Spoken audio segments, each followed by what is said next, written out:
literally the Hebron land is could be defined as rocky and hardpan, under about 4 inches of what we would call soil. So it collects the water, and I literally garden in a rocky swamp, so I have to keep everything above.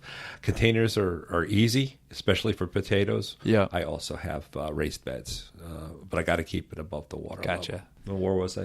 We were talking about containers. Yeah, and we got the soil in them. But you're only going to fill them up about halfway. You're only going to have about 6 inches of soil. I was fortunate enough to get some 10-gallon containers when I was in the nursery business, and I'll fill those to about 10 inches with soil, about halfway.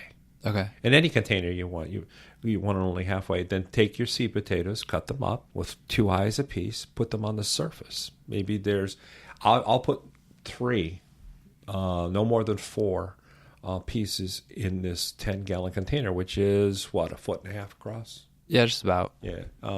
And then here's the secret: buy some straw, not hay. Yep. Straw, and a small bale, large bale, whatever you'd like. It's all, you can use it anywhere in your garden. But you want to fill that container on top of the potatoes that you laid on the soil with straw, and you want to pack it in.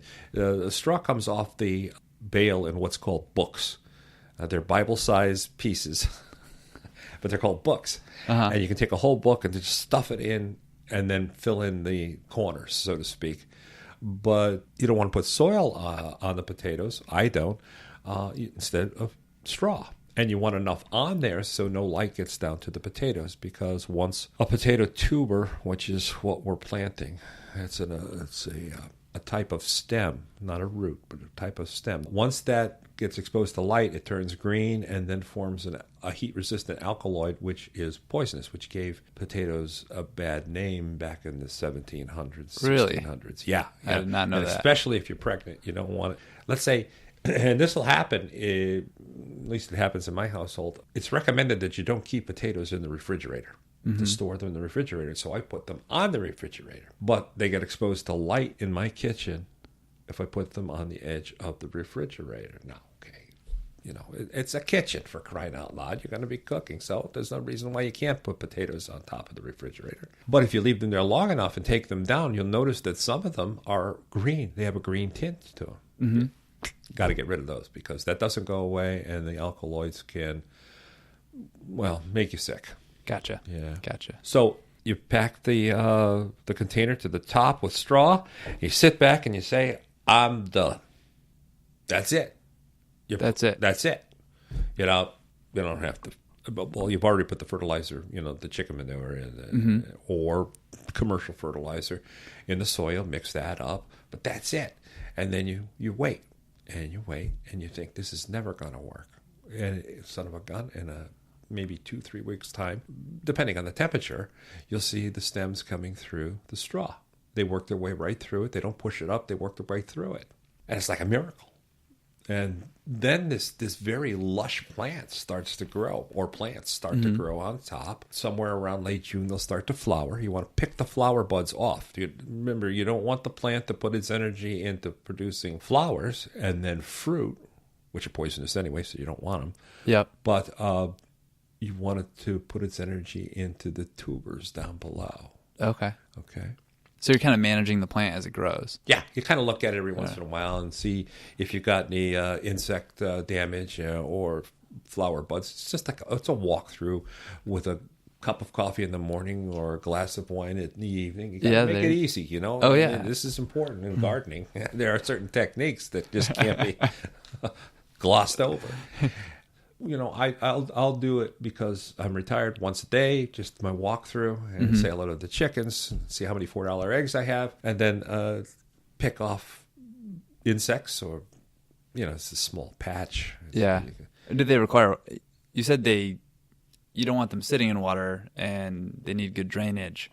Do you water them every day? No, I don't. Never water them. Because with the small amount of water that is there and all of that straw on top, it's a wonderful mulch. If the plant starts to wilt, it's telling me that it needs some water, and then I'll put some on there. But rarely do I water them in a swamp condition. Because it's so humid in your area anyway? Or? Yeah, one of the nice things about gardening in a swamp or in a marshy area, I'm going to quit calling it a swamp. It just doesn't drain well. Yeah. Okay. And having these containers on it, the roots, if they need it, will go through the bottom holes in the container and get moisture from the soil that the pot is on. Yeah, okay. And I rarely have to water.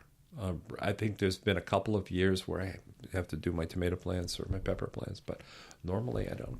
If I mulch. Yeah, especially the last few years are really rainy. Oh, last year I've never. Yeah, I don't think I ever got rid of the water in between my pots last year. Last year was tough for a lot of things. Tomatoes. Yeah, grapes. The local. Well, that's another story. Vineyards. That's another podcast. Yeah, next episode. Great. So we have the plant set up. Doing our walkthroughs. We're talking to them, drinking the wine. Right, enjoying our wine and coffee. Yep. So then, outside of picking the flowers off as they come out to make sure the energy is going into the roots, tubers, or the tubers, what else are we looking for? Well, you take the opportunity to look at your tomatoes and your squash because that's where you're going to have more problems. With the exception of maybe some Colorado potato beetles, you've got very little to worry about for the potatoes. Okay. I mean, you're going to talk to them so they don't be lonely. Right. So they're not lonely. Yeah. Of course. But then you have an opportunity somewhere in July. I always grow 2 varieties of potatoes, and one of them is always a red skin potato. Yep. Because there is nothing in this world other than a jacketed potato, baked potato, like a new potato. It's called a new potato because it hasn't hardened, it hasn't cured yet. The plant is not dead yet, but the potatoes have formed, and they're usually small, and the reds always mature sooner. So, actually you can just pick up the straw, and you'll see the potatoes growing on the surface. So if you see a golf ball size or an egg-shaped size or even bigger growing on the surface, you may want to sacrifice that one container, pull up the straw, pull up the plant, and the potatoes will be hanging like Christmas ornaments off the bottom. Take those in and boil them, saute them, whatever you want to do, but they are the creamiest potato on earth right there. You will never get a better tasting potato. And it's in the middle of July, and you're wondering why you're a potato salad. Oh, my gosh. Oh, perfect for the summer. Just in time. It is perfect. And since they're in containers, you don't dig up the whole row. You dig up just what you need. So probably one container is going to be plenty for you for several meals. So how long into the season, if you're going through and you're managing those flowers properly, how long can you go? And then do you have to do anything else with those plants that you've got going maybe the duration of the summer? Yeah, you can let them go. The plant is going to tell you when it's time to harvest. Okay. Except for new potatoes. That's your option. And different potatoes, different varieties of potatoes will mature at different times. For instance, a russet, that'll go into the fall. And basically, the plant will be doing well, and then all of a sudden, sometime in late September or early October, the plant will start browning out. Okay, this is starting to tell you that I'm done. I've got potatoes underneath, and I am done growing for the year. You can take the opportunity to dig them up then. Basically, when you harvest potatoes, what you want to do is brush off as much soil as possible with your hands. Lay them out on a table in the shade for about a week. Let the skin harden or cure. And then they say not to wash them or brush off as much soil as possible. I like to run them under the sink. That's what I do. Usually they don't last too long. I run out of potatoes before they rot. Let's put it that way. Gotcha. And keep them in a cool place, maybe in the rafters of the basement if it's unfinished, or in the garage when it gets colder, in some sort of mesh bag where you get some airflow. That airflow is important. Okay. Some people put them in sand. Oh, really? Yeah. Like a jar of sand? Or a box of sand, dry sand. Carrots can be done that way. Back when we had coal cellars, that was the way to do it. But I think hanging them from a rafter in the basement in a cool section. In a mesh bag? Mesh bag, like an onion bag or something like that, yeah. Gotcha. So then what are some common pitfalls, whether it's, maybe the Colorado potato beetle or different diseases? Like what if we do run into that stuff? What do you recommend we do? Well, I've never run into any of the fungal or bacterial diseases of potatoes because I keep them high and dry, and I just separate the containers enough so that I have airflow through between the plants. So if you do that and you don't have like last year was a difficult year, could have been a difficult year, but since I didn't have any trouble with fungal disease. Yep. And that could devastate you because the same fungus, there's two different fungi. The same fungi that produce the early blight of tomato and late blight of tomato are the same fungi that cause early blight or late blight of potato. The tomatoes are from the same family as potatoes. Okay. So do you have to keep them separated? No, but what you should do in order to avoid any buildup is, and sometimes it's very difficult because tomatoes are one of our favorite crops in the United States, to rotate your garden so that there's no consecutive year where you plant potatoes or tomatoes in the same spot. Plant your tomatoes or potatoes where you planted beans last year, or broccoli or wherever, and try to do that over a 3-year period. That way, any disease potential as far as soil diseases are reduced dramatically. Okay. Colorado potato beetle has been just, if I've had any problems with Colorado potato beetle, they're easy. I mean, you won't get through half the wine before you go through, and I just squish them. Yeah. I mean, some people find that disgusting. I find that very satisfying.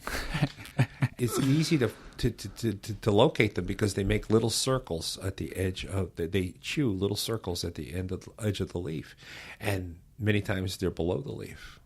Now, beetles, when they're disturbed, are going to fall. So if you just put your glass down, don't put the beetle in the wine. Okay.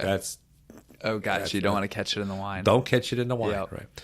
So put your hand underneath the leaf, tap it, and see if it falls into your hand, because that's what beetles do. They just tuck in their legs and they fall to the ground. Okay. And you got them, and then you squish it. Little squish, or some people will take some alcohol in another container. Oh, I've heard another of that. type of alcohol, rubbing alcohol. Yeah. Yeah. Don't waste the wine on that. Don't waste good alcohol on the beetles. Yeah, I've heard people do it with like gasoline or something. They'll put like a little jar, and then they'll just, as they collect bugs out of the garden, they'll just toss them in. Yeah, the turpentine. Yeah, that all works. Depends how much you want the bug to suffer, I guess. Okay. Yeah. Yeah. No. We don't want that. No, they're all God's creatures. We're humane. They're all God's creatures. Yes, absolutely. So then what do you do so we've harvested, and what do we do to... Well, I want to bring up wireworms. Okay. Wireworms Sure. are probably my nemesis as far as growing potatoes. Wireworms, and you've seen them if you've pulled away the soil, they're about an inch and a quarter long. They're long, slender. They almost look like a centipede. Many times, if you can get a hook on them, they're great for fishing. But they live in the soil for a couple of years, and they are the larval stage of the black click beetle, which is a beetle about a half an inch long, 3/8 of an inch long, that you'll see running along the surface. It's a bullet. It's bullet shaped. It's not huge. There's a number of black beetles that in the soil, but Yeah. the larval stage will last for 1 to 5 years. And What colors? The worm, the wireworm? The worm is like a brown beige. Okay. Mostly a cinnamon brown. Gotcha. And as you're working the soil, you'll see them. You want to get rid of those right away. You want to stick your fingernail through them and cut them in half and then toss them. Okay. Birds love them, especially chickens, by the way. If you can have your chickens go through your potato patch, they'll do a nice job on the wireworms. And that way you can keep holding your wine. You can keep holding your wine, and the eggs don't cost as much. There you go.